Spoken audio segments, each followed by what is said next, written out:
making a flavorful chili packed with beans, ground beef, and sausage that will not only be delicious today, but it may even taste better tomorrow. To get started, I'm gonna add my ground sausage to a skillet and I'm gonna cook it until it starts to brown. And then I'm gonna add onions and my garlic and cook for about 2 to 3 more minutes. Next, in a Dutch oven, I'm gonna add my ground beef, cover it with water, and we're gonna boil it until it's brown. Add all the remaining ingredients along with 1 cup of water to that same pot, and we're gonna cover this and cook on medium-low for 1 hour.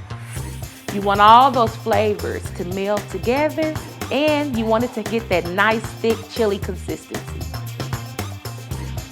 All right, you're ready to serve. Add your favorite toppings to your bowl, and tomorrow you can even have a chili dog. Enjoy.